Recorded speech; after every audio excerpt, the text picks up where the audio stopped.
Bonjour à tous, j'espère que vous allez tous bien.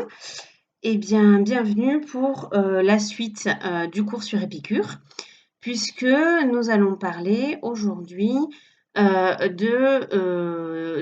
réflexions d'Épicure au sujet des dieux. Donc, nous sommes toujours dans la lettre à Ménécée.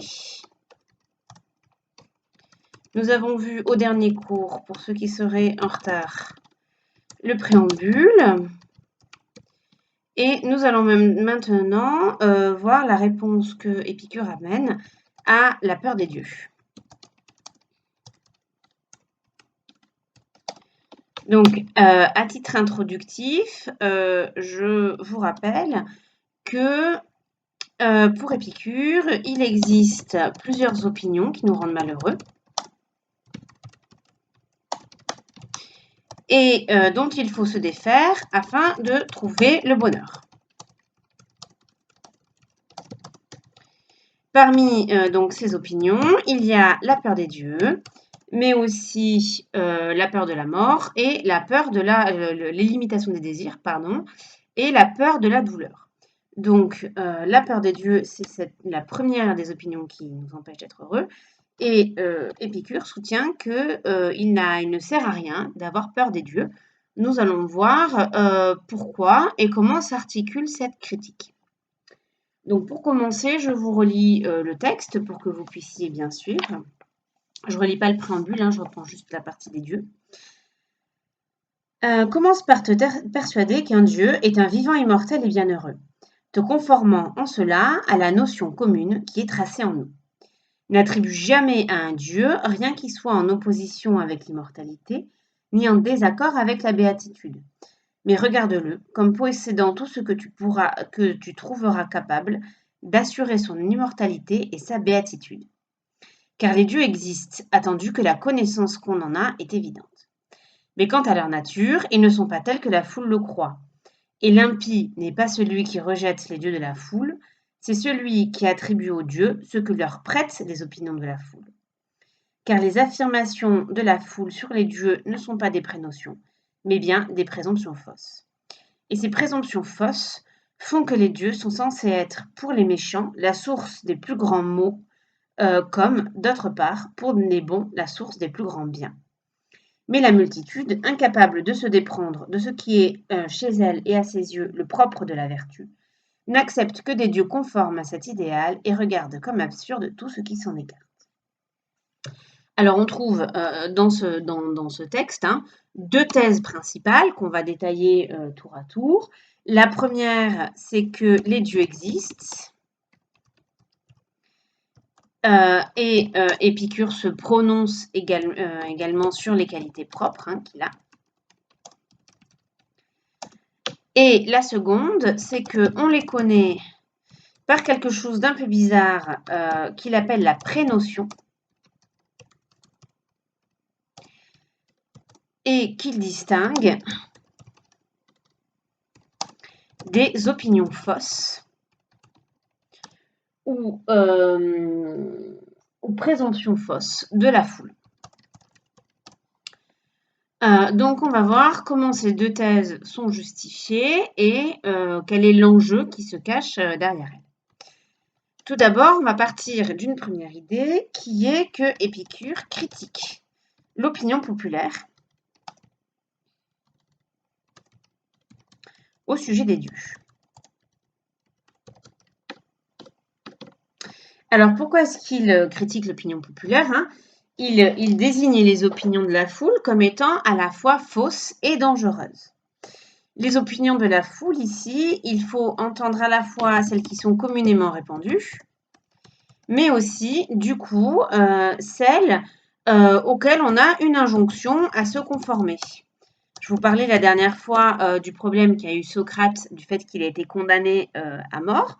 Donc, je vous avais dit qu'une des raisons pour lesquelles il a été condamné, c'est le fait qu'il détournait la jeunesse du peuple d'Athènes, mais également c'est parce qu'il professait des choses considérées comme fausses sur les dieux. Donc là, Épicure, il est dans un contexte différent de celui de Socrate, ils ne sont pas directement contemporains, mais il n'empêche qu'il y a quand même une idée que le peuple va vous déclarer impie si vous considérez que les dieux ne sont pas les mêmes qu'eux et si vous ne respectez pas les devoirs moraux qui sont attachés, du coup, à cette religion-là.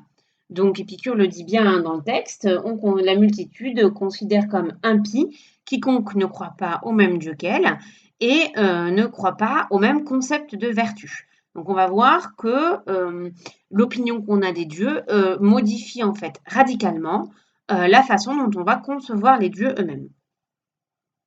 Donc quelles sont ces opinions de la foule concernant les dieux? C'est l'idée que les dieux sont parfaits, hein, pardon, qu'ils ont créé les hommes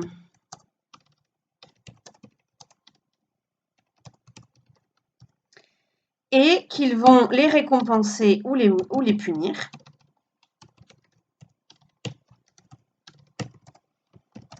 Après la mort.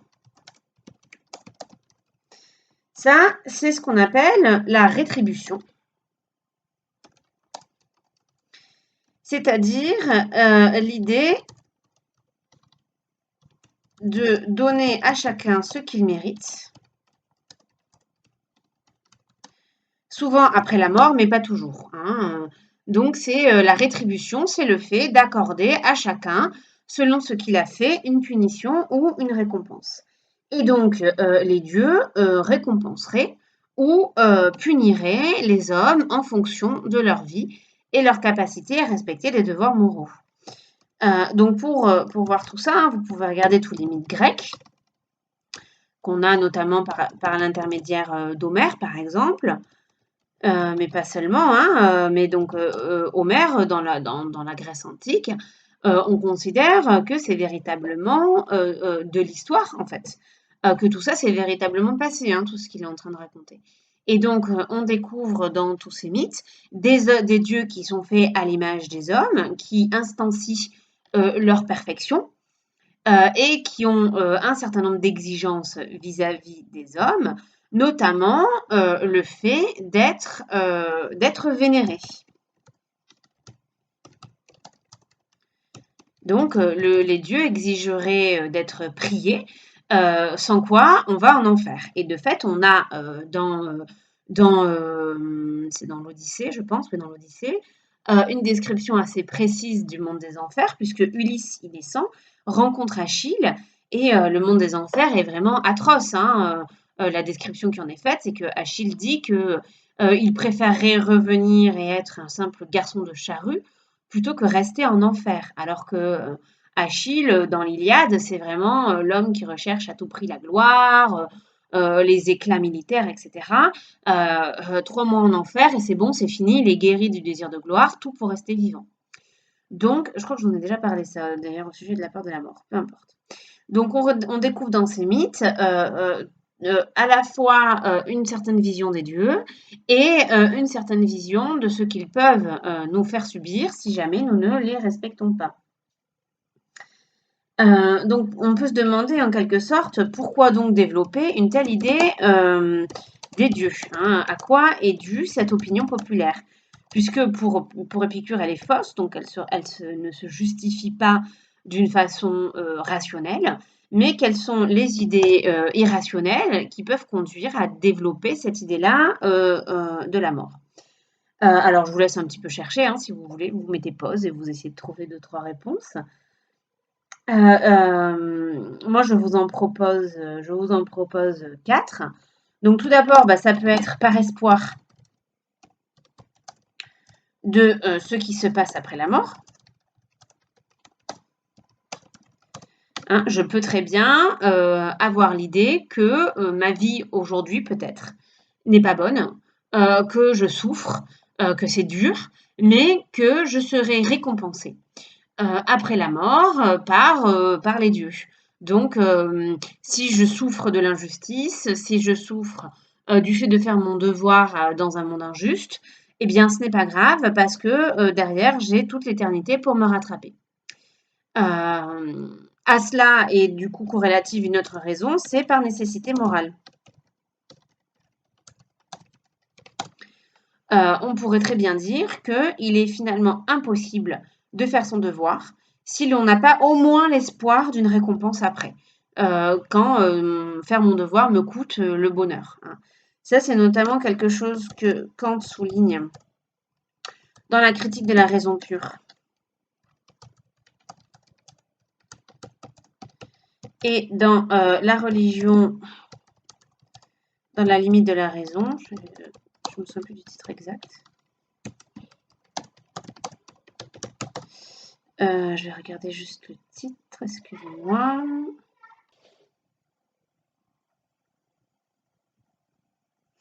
Donc c'est bien la religion dans les limites de la simple raison. Il explique que quelque part, faire son devoir, parfois ça coûte, hein. Je suis obligée de sacrifier mon bonheur à mon devoir. On en parlait la dernière fois concernant les stoïciens, hein. C'est-à-dire qu'eux, ils disaient que non, on est toujours heureux dès qu'on fait son devoir. Kant, il dit, bah d'accord, c'est plus important de faire son devoir, mais il n'empêche que c'est quand même pas évident de savoir qu'on va être malheureux parce qu'on a fait son devoir et que du coup, on va sacrifier notre bonheur. Donc, il faut qu'on ait au moins l'espoir d'une vie après la mort, pour la critique de la raison pure.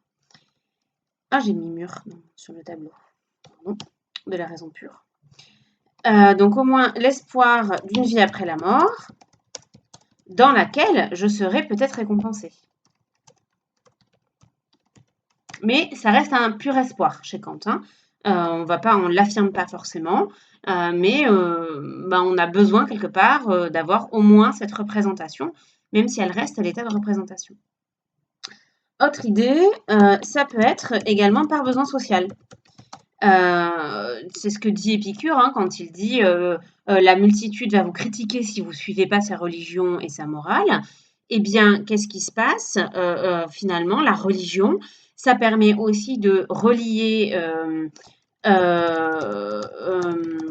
les hommes entre eux, hein. Religion, ça vient de religere, ça veut dire lier, ou religarer, je ne sais plus. Donc, il y a quand même une espèce d'insertion sociale et morale par la croyance en une divinité commune. Comme on a tous la même religion, on a tous les mêmes préceptes moraux, et donc on fait corps quelque part, ça crée un lien social. Et quiconque refuse ce lien social, refuse cette religion, va aussi refuser le lien social qui va avec. Et donc, on peut très bien être amené du coup à critiquer la religion précisément pour cette raison-là. Enfin, il y a une dernière raison qui peut nous pousser à imaginer des dieux, hein, de la façon dont Épicure le critique, c'est par anthropomorphisme. J'ai oublié le mot. Donc l'anthropomorphisme, c'est le fait de concevoir quelque chose par ressemblance à l'homme, par projection. Donc, par exemple, quand on va prêter à des animaux des sentiments moraux, eh bien, c'est de l'anthropomorphisme. Je ne dis pas que votre chien ne peut pas faire preuve d'immense bonheur quand il vous voit, ni que les animaux seraient particulièrement idiots, mais disons qu'on ne peut pas comprendre leur comportement en fonction des nôtres. Ils ont d'autres motifs d'action et d'autres façons de se comporter. Déjà, peut-être même que parler de motifs d'action, pour certains animaux en tout cas, c'est de l'anthropomorphisme parce qu'ils agissent purement avec de l'instinct, etc. Donc, par anthropomorphisme, on peut avoir tendance à imaginer un Dieu à notre ressemblance et en quelque sorte par translation plus perfection. C'est-à-dire que je fais une copie de moi-même, mais une copie qui serait parfaite. C'est notamment ce que reproche Spinoza à la religion populaire, hein. C'est une religion anthropomorphiste et qui n'a rien à voir avec la réelle nature de Dieu. Donc, pour en revenir à Épicure, il refuse l'opinion populaire des dieux. Donc déjà parce qu'elle est fondée sur une idée qui n'est pas rationnelle, mais sur des motifs purement affectifs, hein. On voit à chaque fois ici, c'est par besoin, par espoir, etc., par peur. Et l'autre raison pour laquelle il va refuser donc cette opinion, c'est que finalement, cette opinion fait vivre les hommes dans l'anxiété permanente. On a toujours peur en fait de ce que peuvent nous faire les dieux après la mort, mais aussi dans la vie, hein, si jamais on ne les respecte pas. Cela dit, Épicure refuse également l'idée d'une religion qui serait purement savante, qui n'aurait finalement de religion que le mot, hein, comme il peut le trouver à son époque dans le platonisme, alors pas forcément chez Platon lui-même, mais en tout cas chez les disciples de Platon, hein, qui désigne par exemple les astres comme des dieux, parce que les astres, donc les étoiles qu'on voit dans la sphère du ciel, sont considérés comme parfaits, comme animés d'un mouvement perpétuel, régulier, et que ça, en fait, c'est le propre de la divinité que d'être absolument parfait. Donc l'origine de tout ça, c'est dans le Timée de Platon. Épicure, il dit que ça ne correspond pas non plus à la prénotion qu'on a des dieux. Et ça a un défaut fondamental, c'est que ça implique que les hommes soient soumis à des décrets absolus des dieux, qu'il y ait un déterminisme total chez les hommes, c'est-à-dire que chaque action est réglée par avance. Alors attention, le déterminisme, qu'est-ce que ça veut dire? Ça veut dire que chaque action vient d'une cause. Chaque action est déterminée par une cause. Le déterminisme, c'est pas forcément un nécessitarisme, donc c'est-à-dire que cette cause n'est pas forcément nécessaire. En revanche, je ne fais rien sans qu'il y ait une cause pour laquelle je le fais. D'accord? Le nécessitarisme, lui, c'est l'idée, en plus de ça, que ces causes sont nécessaires. Donc c'est pas ce que dit nécessairement Platon, mais en tout cas, c'est ce que cherche à éviter Épicure, à savoir que les hommes soient soumis à des décrets absolument nécessaires, parce que ça les priverait de liberté, et donc ça, à nouveau, ça les condamne au malheur. J'y reviendrai un petit peu plus loin. Donc, chez Épicure, il y a quand même des dieux, qui doivent correspondre à notre prénotion qu'on a d'eux. Alors, je sais que j'utilise beaucoup ce terme sans l'expliquer. Ça arrive, hein, vous inquiétez pas. Je vais vous expliquer ça dans une minute. En fait, j'y arrive tout de suite. Hein. Donc, on a vu que Épicure critique l'opinion populaire parce qu'elle est fausse, parce qu'elle condamne au malheur. Mais du coup, d'où vient l'idée que lui peut se faire des dieux? Donc, avant d'en arriver à l'idée qu'il se fait des dieux, je vais vous expliquer un petit peu comment est-ce qu'il justifie la connaissance que lui peut avoir des dieux en voyant avec vous le système de connaissance d'Épicure. Donc, la connaissance que l'on peut avoir des dieux implique une première distinction fondamentale dans le système de connaissance épicurien, qui est la différence entre une présomption fausse et une prénotion, ou notion commune. Parfois, on trouve aussi notion évidente.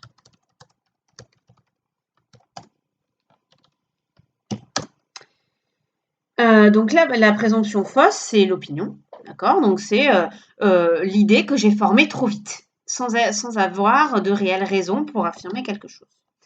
La prénotion, qui se dit prolepsis en grec, hein, prolepsis, pardon, donc c'est une chute en avant, c'est une notion qui s'impose à nous,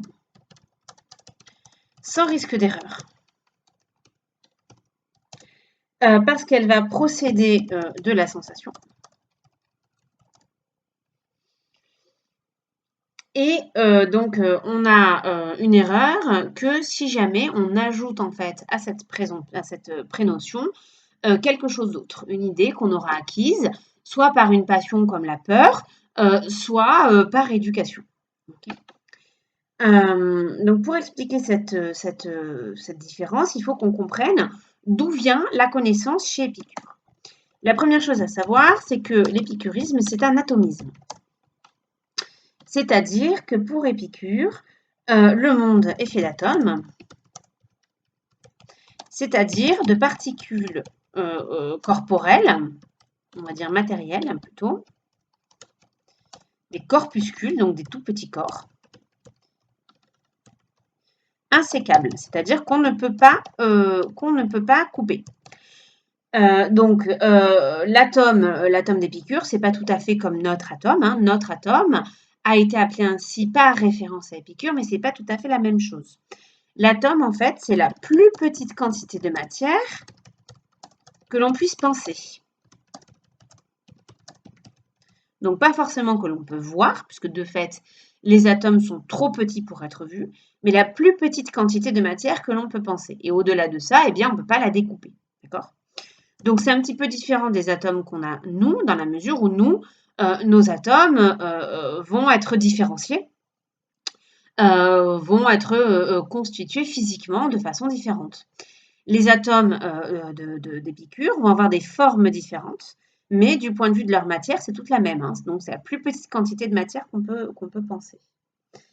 Il existe un nombre infini d'atomes dans le monde, mais qui sont répartis en un nombre fini de types, qui ont des formes et des tailles différentes. Donc, si vous voulez, vous pouvez prendre comme image des lettres d'imprimerie, d'accord? Donc, vous avez un nombre infini de lettres d'imprimerie, mais vous n'avez que 26 lettres dans l'alphabet, d'accord? Donc, toutes ces lettres-là sont en nombre infini, mais il y a un certain nombre de types différents. Donc, mis à part des atomes, le monde est fait de vide. Et c'est tout. Donc, le monde, c'est un vaste vide rempli d'atomes qui vont se déplacer, s'agréger et ainsi créer les corps que nous pouvons voir. Alors, comment est-ce que cette agrégation se fait, hein? Les atomes se meuvent dans le vide.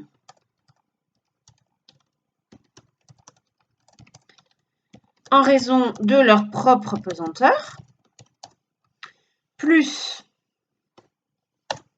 du choc qu'ils font entre eux, puisque parfois ils vont rentrer l'un dans l'autre sans pour autant s'agréger, et donc ça va modifier leur trajectoire, plus une trajectoire première qui leur est propre, qui est l'inclinaison en fait avec laquelle ils tombent, et que Épicure appelle le clinamen. Donc cette trajectoire, cette inclinaison propre et ces chocs, il les introduit justement pour ne pas être obligé de dire qu'il y a quelque chose comme de la nécessité dans le monde. Parce que tout ça, du coup, ça va introduire quelque part des modifications en fait dans la détermination des causes, hein, du hasard en fait. Et donc ça va permettre de faire en sorte que l'homme n'est pas soumis à la nécessité, ce qui le condamnerait à nouveau au malheur. Donc ce sont les atomes qui permettent de créer les corps que l'on peut voir, hein, et c'est également eux qui interviennent dans la sensation. Comment? Eh bien, les atomes en fait vont se détacher des corps et venir entrer en contact avec nos récepteurs sensoriels. Donc, ils vont venir dans nos yeux, nos oreilles, etc. Et c'est cette mise en contact, en fait, qui va me permettre d'avoir des perceptions. Donc, en se détachant des corps, les atomes créent des simulacres, des images,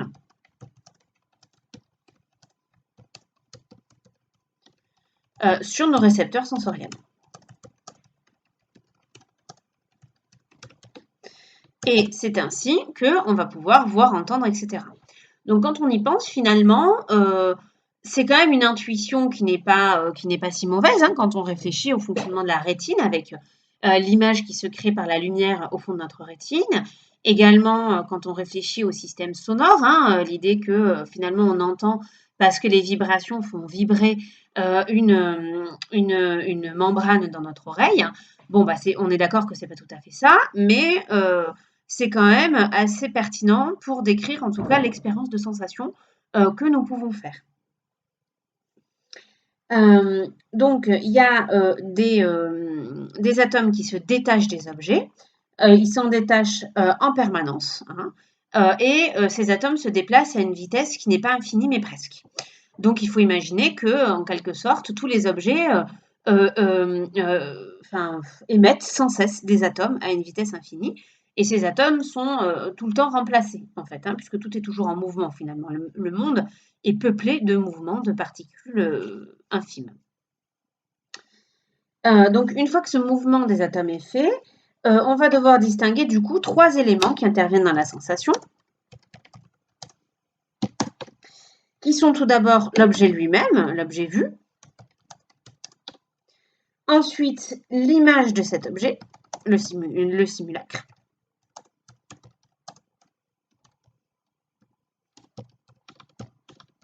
ah zut, pardon, le simulacre, donc qui est finalement ce qu'on appelle l'apparaître de cet objet. En grec, on appelle ça la fantasia.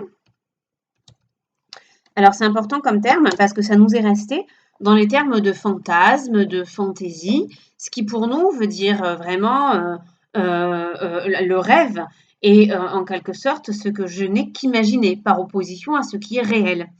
Donc on voit ici que en fait se joue un problème très important dans la connaissance qui consiste à savoir si j'ai véritablement accès ou pas au réel, ou si je n'ai accès qu'à son apparaître. On y reviendra dans une minute. Donc normalement, cette image, elle est toujours vraie chez Épicure, parce qu'elle vient de la sensation.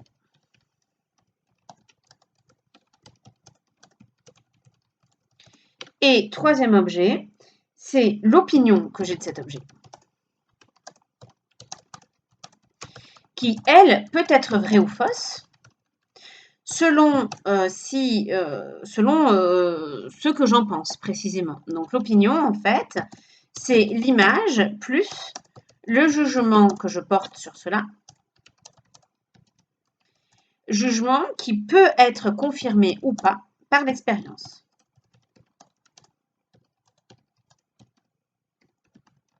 Donc par exemple, je vois une tour au loin, d'accord, une tour carrée.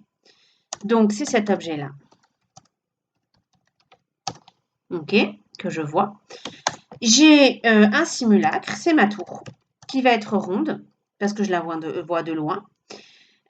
Donc c'est mon image, d'accord. Et mon opinion, enfin, c'est le fait de dire soit la tour que je vois est ronde, soit la tour au loin est ronde.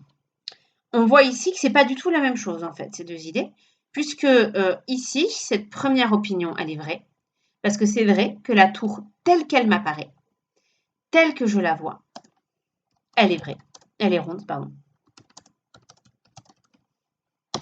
Il n'y a aucun problème à dire ça, c'est vrai. Moi, il m'apparaît à mes yeux quelque chose de rond. En revanche, la tour au loin n'est pas ronde, elle est carrée, et là, c'est faux.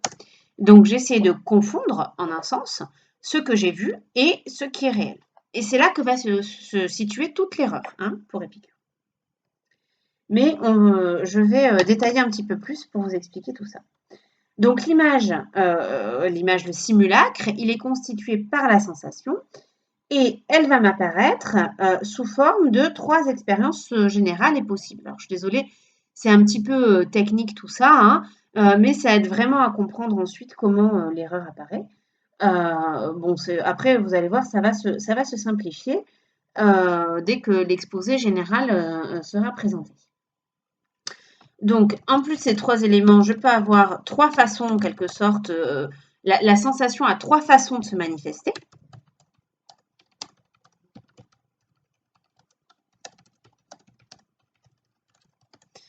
Alors, il y a la première, enfin, on va dire 4. Allez, comme ça fait plus clair, hein. Donc, il y a la sensation pure. Voilà, je vois, simplement. OK? Donc, voilà. Mais la sensation peut aussi donner lieu donc à 3 autres façons, qui sont la prénotion, dont on a parlé précédemment. Donc, la prénotion, qu'est-ce que c'est? C'est une saisie d'un objet par répétition. À force de voir quelque chose se répéter, je vais lui accorder des traits qui vont tout le temps rester. C'est pas tout à fait la même chose que la généralisation. La généralisation, c'est vraiment le fait, enfin, c'est plus direct, on va dire. Mais c'est un petit peu quand même le même procédé, hein. Parce que, bah, là, par exemple, je vais entendre parler des dieux. Je ne peux pas généraliser cette idée de Dieu, puisque j'ai jamais vu de Dieu véritablement, mais je vais prendre des idées qui vont créer petit à petit des types. D'accord? Donc, on va créer dans la prénotion des types généraux qui vont être systématiquement vrais. D'accord? Donc, c'est une forme de généralisation. C'est pas toujours comme ça la généralisation, mais c'est une forme de généralisation. OK? Ensuite, il y a ce qu'on appelle les appréhensions.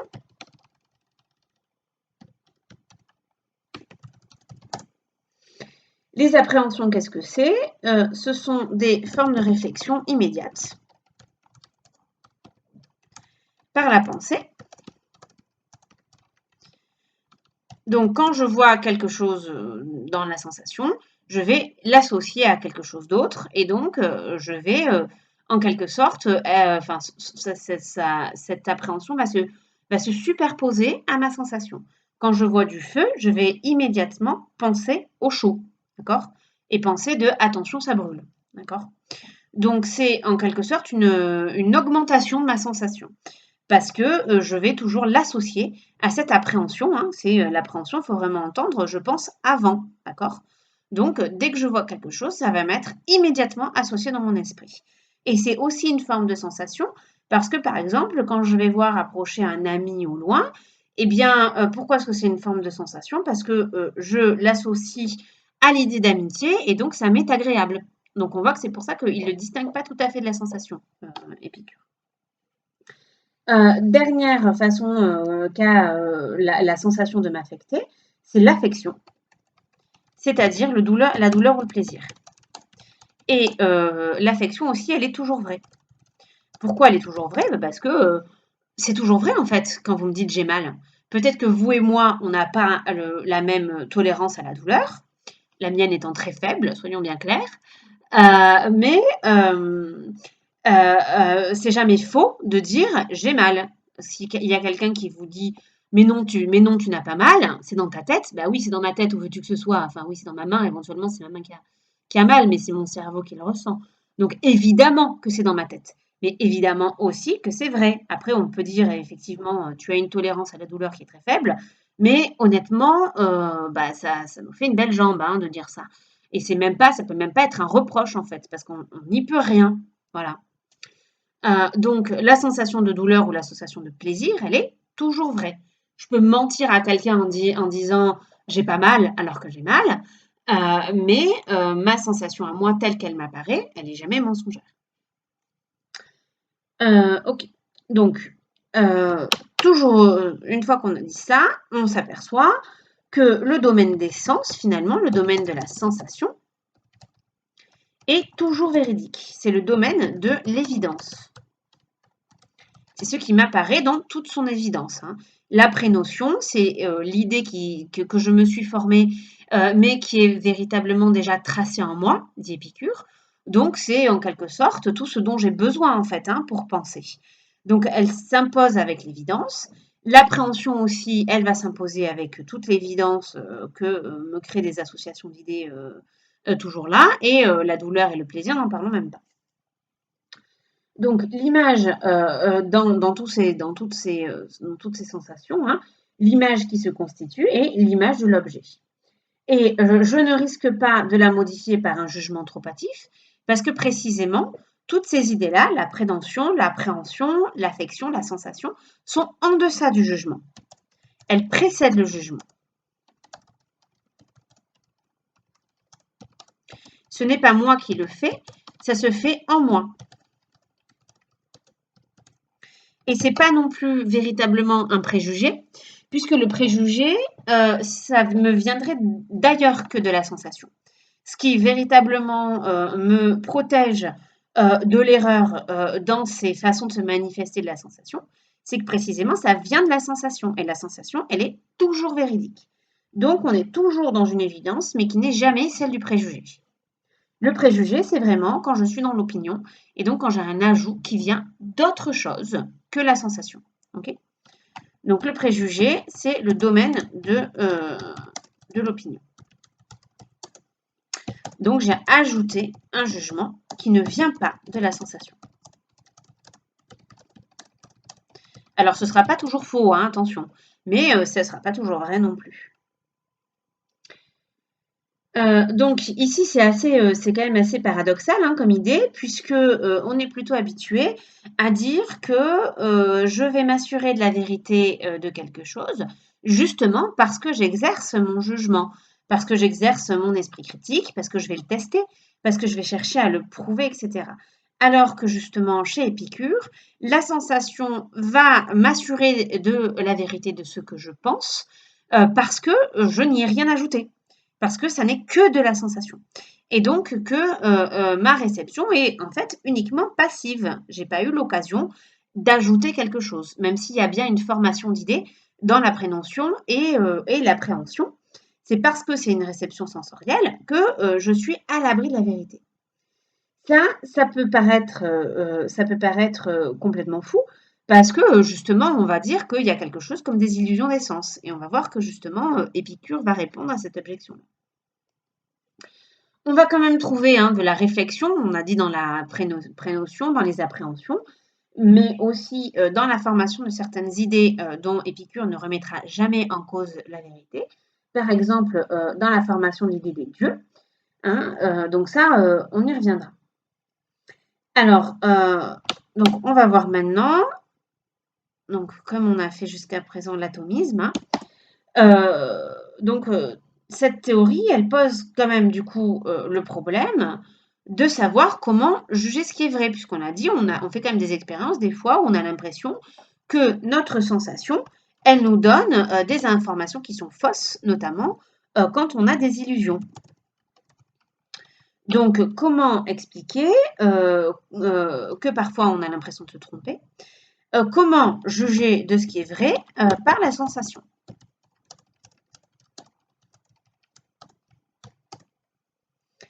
Est-ce que ici, on n'est pas en train de renoncer quelque part à une vérité universelle et objective à partir du moment où on fait dépendre la vérité de la sensation?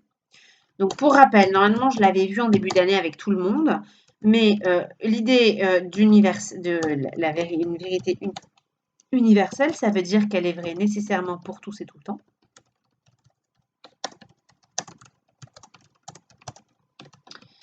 Et une vérité objective, ça veut dire que c'est une vérité qui parle de l'objet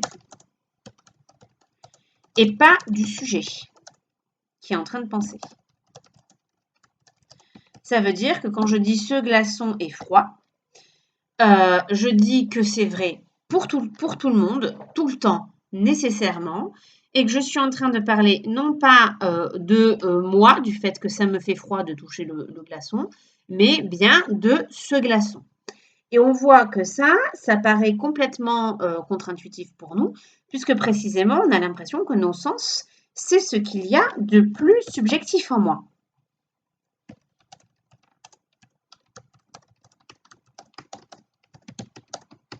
D'ailleurs, on dit souvent que telle personne est plus sensible à la chaleur que d'autres. On disait tout à l'heure qu'on a tous un seuil de tolérance à la douleur qui peut être différent, etc. Donc nous, on a l'impression que justement, ce qu'il y a de plus subjectif en moi, ce qui semble le plus détruire la vérité, c'est la sensation. Du coup, on se retrouverait dans le système d'Épicure, livré à quelque chose de purement subjectif, sans aucun moyen de trancher entre les opinions, puisque les opinions peuvent très bien être fausses. On va voir comment Épicure répond à ce problème. Donc, premier problème, c'est celui de la sensation. Donc, le caractère apparemment subjectif de la sensation.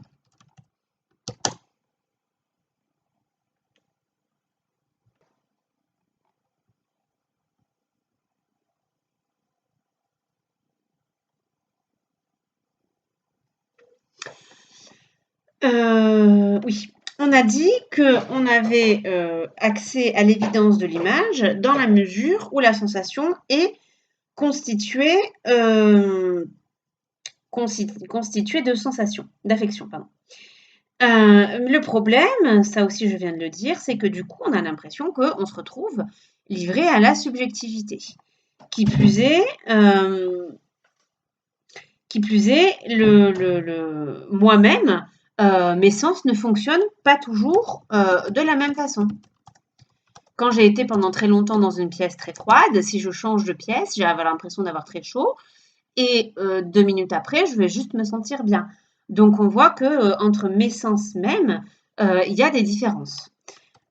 Également, on l'a déjà dit aussi, hein, je peux être soumis à l'illusion des sens qui fait que je vais voir ce bâton plongé dans une cuve d'eau cassée alors qu'il ne l'est pas. La tour carrée de loin, je vais la voir ronde parce que je vois plus ses contours, etc. Ce problème de l'illusion des sens hein, a déjà conduit d'autres philosophes, notamment avant Épicure, Démocrite, qui est l'inventeur du premier atomisme, et Pyrrhon, qui est un philosophe sceptique. Je vous rappelle que sceptique, ça veut dire un philosophe qui doute de la vérité, de la possibilité de connaître la vérité.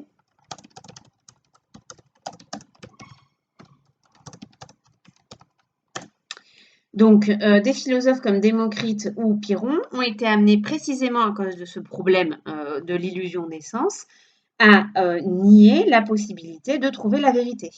L'idée, c'est qu'on n'aurait accès qu'à des apparences, sans aucun moyen de s'assurer que ces apparences correspondent au réel, puisque le réel m'apparaît toujours via la sensation. Il n'y a aucun moyen, en quelque sorte, d'aller comparer. La seule façon de comparer, c'est comparer entre des sensations. Mais on a bien vu que, justement, la seule chose qu'on sait entre des sensations, c'est que les sensations ne sont pas toujours d'accord. Mais comment est-ce qu'on fait, du coup, pour trancher entre deux sensations qui ne sont pas pareilles? Eh bien, on va devoir en appeler à une troisième sensation. Mais qu'est-ce qui me dit que cette troisième sensation est plus pertinente que les deux premières, d'accord? Donc, on n'a aucun moyen de s'assurer de la vérité de cette apparence, puisque c'est la seule façon dont on a accès au réel, par des apparences. Donc, ce problème du critère dont je vous ai parlé, c'est typiquement un problème ici de Pyrrhon, hein, puisque Pyrrhon dit que, quelque part, si je veux trouver la vérité, j'ai besoin d'avoir un critère du critère. Donc, j'ai besoin d'avoir un critère pour dire ceci est vrai ou ceci est faux. Mais ce critère, je ne suis pas certain qu'il est vrai, à moins d'avoir trouvé un critère de vérité, etc., etc. Donc, en fait, c'est à l'infini, cette histoire-là. Je ne vais jamais réussir à sortir du cercle de l'apparence. Je vais toujours être reconduit à une apparence peut-être mensongère, peut-être fausse. Du coup, on voit que cette histoire d'illusion des sens est très importante, hein, puisque si mon système épistémologique repose sur la sensation, si c'est uniquement par la sensation que je peux avoir accès au vrai, alors je risque d'être condamné au scepticisme parce que la sensation est toujours sujette à l'erreur. Okay. Donc, comment est-ce que Épicure s'en tire de ce problème-là? Eh bien, il s'en tire grâce au système de l'atomisme qu'on a vu tout à l'heure. L'atomisme, précisément, lui donne une réalité à l'image. C'est-à-dire qu'alors que chez Pyrrhon ou Démocrite, l'apparaître, c'est simplement une apparence possiblement erronée, chez Épicure, le simulacre dont on parlait tout à l'heure existe réellement. Je m'explique. Si on en revient à la sensation dont on a parlé tout à l'heure, je vois ma tour au loin. Qu'est-ce qui fait que je la vois? C'est qu'il y a des atomes qui se détachent en permanence de la tour et qui viennent frapper mon œil. Eh bien, en fait, pour Épicure, ces atomes, même s'ils sont devenus beaucoup plus fins, beaucoup plus ténus, ils constituent encore un objet réel. Et cet objet réel, c'est le simulacre, qui existe réellement. D'accord? Pourquoi est-ce qu'il est différent de la tour qui est au loin? C'est parce que pendant leur voyage entre la tour et mon œil, les atomes vont être légèrement abîmés, ils sont un peu limés, si vous voulez, par le choc avec les autres atomes. Éventuellement, ils sont légèrement déplacés par ce choc-là, et donc il y a bien une modification. Mais du coup, la tour que je vois, celle qui frappe mon œil, est bel et bien différente de la tour au loin.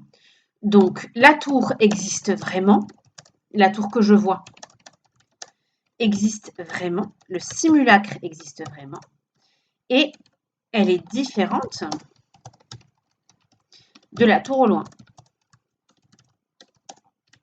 Alors, évidemment, la tour qui est au loin va avoir un privilège et a plus de valeur et plus importante que la tour que je vois.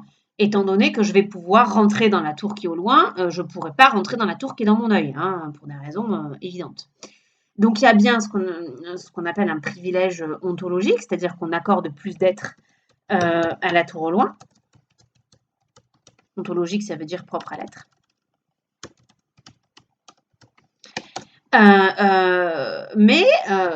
Donc, je ne vais pas confondre les deux. Justement, l'enjeu, c'est de séparer les deux.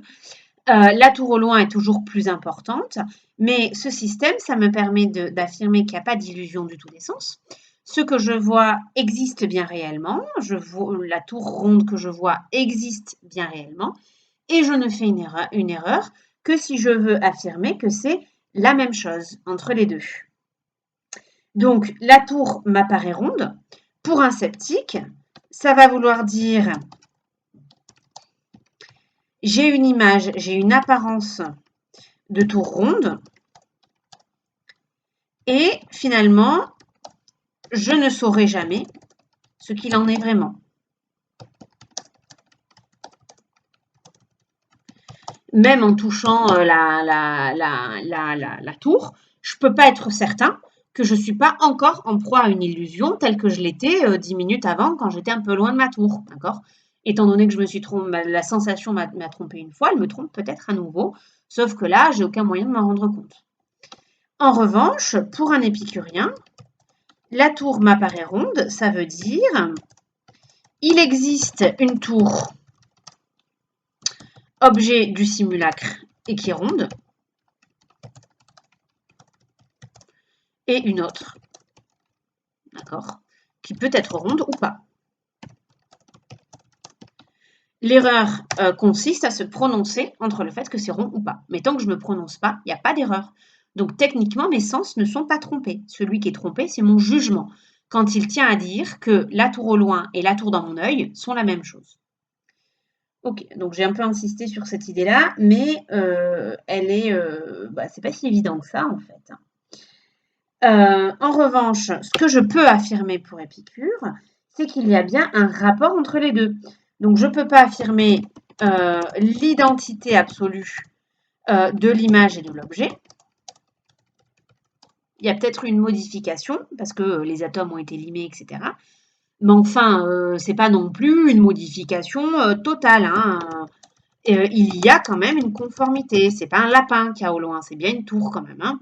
Donc ma sensation, même si elle peut être légèrement modifiée, légèrement différente de ce qui est au loin, est quand même globalement conforme à l'objet qui provoque la sensation. Donc je peux quand même globalement faire confiance à ma sensation.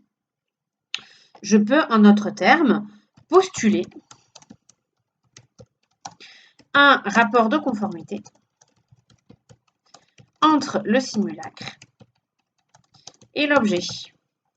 Mais là, me direz-vous, vous êtes mignonne, mais vous vous en sortez pas, parce que justement, on retombe exactement sur le même problème. Si je le postule, je suis en train de faire un jugement de l'opinion. Donc, j'ajoute quelque chose à ma sensation. Je vais être obligée, si je veux avoir un jugement quant à ma sensation, d'ajouter de l'opinion.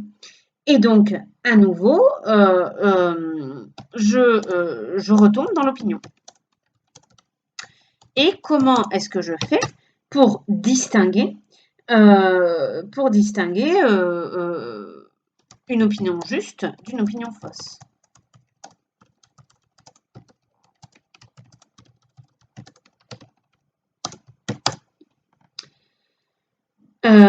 De plus, quelque part, je vais pas toujours pouvoir, me prononcer sur quelque chose dont j'ai la sensation, hein. Les atomes eux-mêmes, en fait, les atomes ne sont pas l'objet de sensation.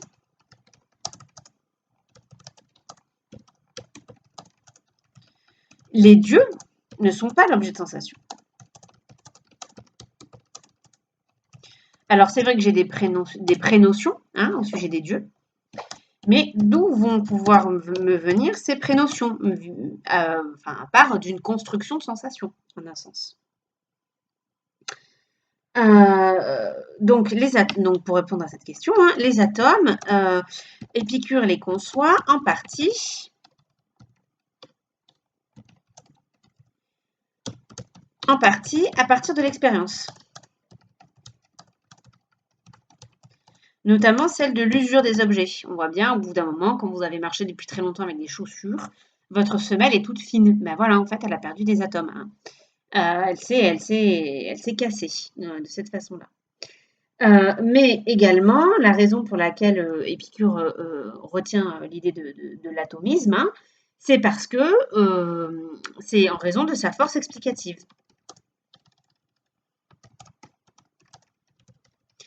L'atomisme permet bien d'expliquer, le monde, et tout ce qui l'habite, d'accord?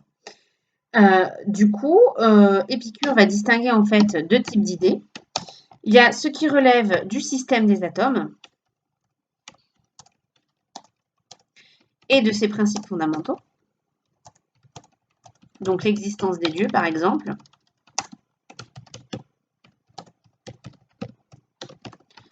Eux sont absolument vrais. Parce que j'en ai cette prénotion, hein, donc cette idée qui est en moi sans que j'ai vraiment eu besoin de la former activement, qui me vient de la sensation par répétition de sensations. Et ces principes fondamentaux du système de l'atomisme sont directement déductibles en fait de l'idée de l'atomisme. Donc c'est quelque part la seule explication possible du monde. Pour tout le reste, pour toutes les autres opinions dont je ne suis pas absolument certaine, comme par exemple les explications physiques, eh bien, en fait, Épicure conseille de multiplier les explications. C'est-à-dire qu'en dehors du système des atomes qui est absolument à l'épreuve de tout doute possible, eh bien, on ne va jamais affirmer avec certitude la vérité de quelque chose. Et donc, on va dire, par exemple, que ce tremblement de terre peut être dû au poids de la terre qui s'affaisse sur elle-même ou à un souffle qu'on pourrait imaginer dans des caves souterraines ou à, je sais pas, un glissement de terrain dû à la marée, je dis n'importe quoi. Bref, on a le droit de multiplier les explications sans affirmer leur absolue vérité, pour simplement choisir la plus efficace. Donc, si je reprends, on a des idées qui sont le système des atomes et ses principes fondamentaux qui sont directement déduits de l'idée de l'atome et des prénotions, hein, qui là sont à l'épreuve de tout doute, et des explications physiques ou des explications telles qu'on peut les trouver dans l'opinion, qui là souffrent la concurrence, et donc on ne pourra jamais se dire absolument certain de quelque chose. Donc en fait, le mot maître, quelque part, c'est la prudence, sauf vis-à-vis du système des atomes. Donc ça va me permettre de distinguer entre les opinions populaires et les notions évidentes.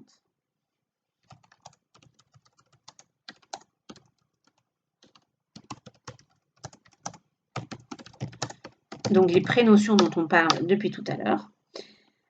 Donc la prénotion, je vous ai dit, hein, elle nous vient par répétition d'une sensation. à force d'avoir vu des hommes, je vais pouvoir en déduire, enfin, c'est pas vraiment une déduction, c'est pas actif, hein, ça se fait en moi. Il va se former en moi l'idée d'un homme à partir de tous les points communs que j'ai pu concevoir chez les hommes. D'accord? Donc c'est pour ça que c'est un petit peu différent de la généralisation. La généralisation, elle se fait de façon consciente. D'accord? Donc la prénotion, c'est la répétition d'une sensation. Donc je retiens de cette répétition des types toujours présents, des traits de caractère toujours présents. C'est différent de la généralisation parce que déjà, ça a une valeur épistémologique supérieure à la généralisation. La généralisation, c'est juste quelque chose que j'ai eu la plupart du temps. D'accord? Alors que la prénotion, elle, ça va être toujours vrai. Une fois que je me suis formée une prénotion, elle est toujours vraie. En tout cas, une fois qu'elle a été formée en moi. D'accord?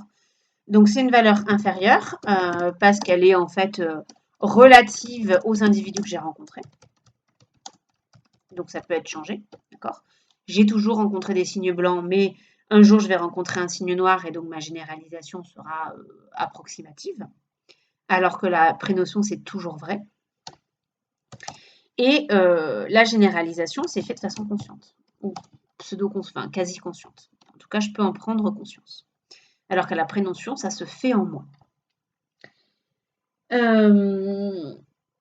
Donc, Épicure, il va critiquer l'opinion populaire des dieux, si je reprends ce qu'on a raconté jusqu'ici. D'abord parce qu'en fait, elle n'a aucune cohérence avec l'atomisme, ça c'est ce qu'on va voir. C'est pas cohérent comme idée. Alors que l'idée que se fait Épicure des dieux, elle est directement déductible en fait du système de l'atomisme. Et surtout parce que ça condamne au malheur, ça je l'ai déjà dit, puisque je vais être toujours anxieux à l'idée que les dieux me punissent.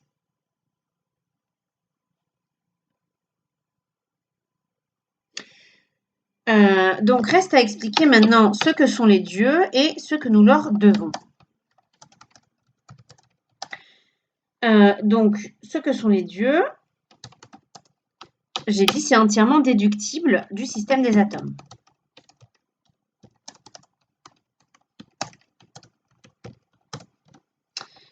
Qu'est-ce que c'est? Donc ce sont des êtres qui vivent, qui sont immortels.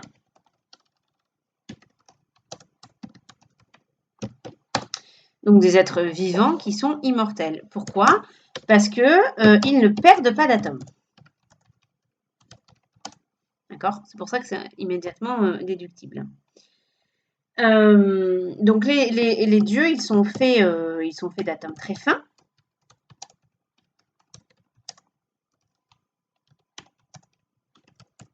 C'est pour ça qu'on ne peut pas les voir. On ne voit pas leur image.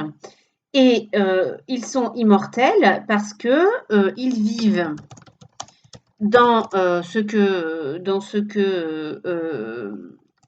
Épicure appelle le vide intercosmique. Donc c'est le vide en fait entre les mondes. Hein. C'est un endroit entre les mondes où il y a moins d'atomes. Donc où il y a donc moins d'atomes qui sont répartis de façon uniforme. Donc, ils vont, les dieux, perdre parfois des atomes, mais en fait, ils gagnent toujours autant d'atomes que ce qu'ils en perdent.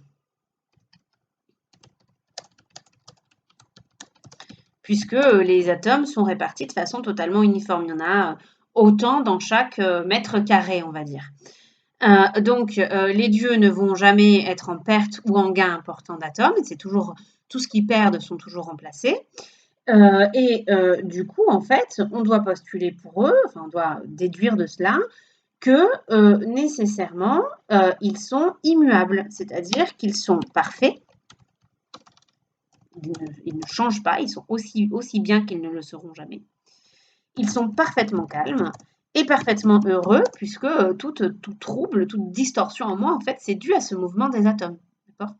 Donc, qu'est-ce que c'est que ces dieux? Eh bien, c'est rien d'autre que les êtres qui vivent en dehors du monde, dans le vide, et qui du coup ne sont pas affectés comme nous le sommes par le mouvement des atomes. Donc on voit bien que ça n'a absolument rien à voir avec l'idée d'un Dieu qui viendrait me punir, qui serait malheureux parce que je lui ai pas fait de sacrifice, ou qui serait énervé au point de se venger contre moi, etc.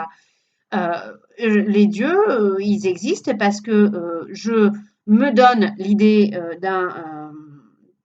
d'un monde constitué d'atomes. Il y a des endroits où il y a des agrégats plus particulièrement d'atomes, c'est le monde. Il y a des endroits où il y en a moins d'atomes, et si je suppose qu'il y a des êtres qui y vivent, eh bien ces êtres doivent être tels que Épicure les décrit, à savoir immortels, parfaits, calmes, heureux, et qui ne sont pas soumis au mouvement des atomes.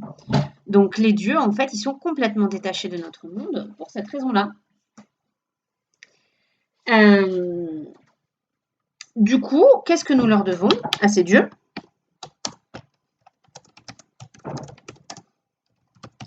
Ben, rien du tout, en fait. On leur doit rien. Rien du tout. Ils ne nous ont pas créés. Ils s'en fichent complètement de nous, parce que s'ils attachaient un intérêt à notre sort, ça voudrait dire qu'ils sont capables d'être heureux ou d'être malheureux, ce dont ils ne sont pas capables. Ils sont toujours dans l'ataraxie. Donc on ne leur doit rien. Ils n'ont rien à faire avec nous. Au mieux, ils peuvent nous inspirer.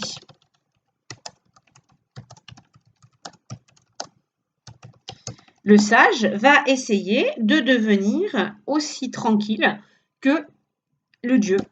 L'ataraxie, en fait, c'est le mode de vie du dieu. Et donc, je dois essayer d'être aussi tranquille que les dieux. On laisse donc tomber l'idée de rétribution. Et on modifie aussi l'idée de vertu.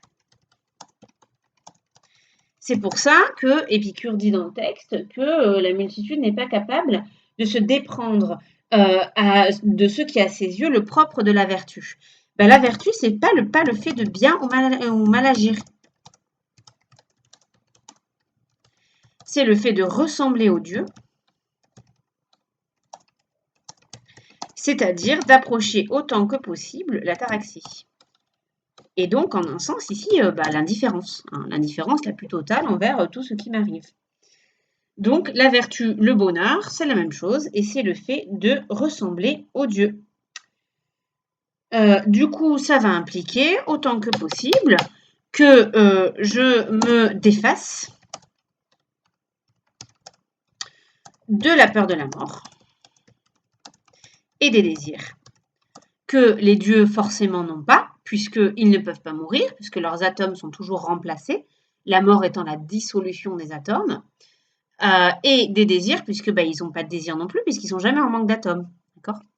Donc, c'est pour ça que Épicure commence ici par cette idée, il faut bien comprendre ce que sont les dieux, puisqu'ils vont ensuite nous servir de modèle, dans la mesure où nous pouvons les concevoir à partir du système des atomes, et que nous en avons la prénotion, puisqu'en fait, on les perçoit rationnellement. Voilà. Donc, vous voyez que la suite est logique. Hein, une fois qu'on a compris ce que sont les dieux, il faut se défaire de la peur de la mort, se défaire de l'ilimitation des désirs. Donc ça fera l'objet d'un autre cours, puisqu'on en est déjà à 1 heure de vidéo, ce qui, je pense, est largement suffisant. J'ai oublié de vous le préciser jusque-là, mais bien entendu, tout ce que je dis ici en 1 heure, ça correspond, je dirais, à peu près 4 heures de cours, hein, si on était ensemble. Donc, n'hésitez pas à fractionner la vidéo, à la regarder par petits bouts, à prendre des notes si vous le souhaitez, etc. Hein. Je mets je mets un lien dans la description de la vidéo vers un questionnaire qui servira non pas à directement comprendre le cours, mais à le prolonger par une réflexion sur la religion. Donc, il s'agit d'un texte de Marx qui permet d'envisager un certain nombre de thèmes de réflexion qu'on a pu rencontrer dans ce texte. Essentiellement, on va parler donc du problème du lien entre moralité et religion, des raisons de la croyance religieuse,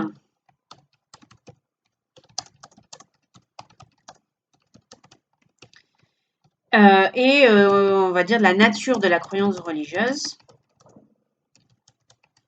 ainsi que de sa critique.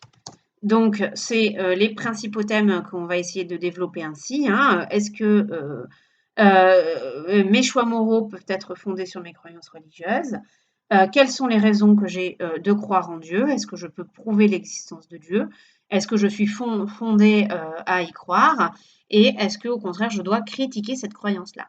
Donc, il s'agit là de tous les thèmes que je vais vous demander d'approfondir dans le questionnaire que je mets en lien. Et il ne me reste qu'à vous souhaiter une excellente semaine en attendant de vous retrouver.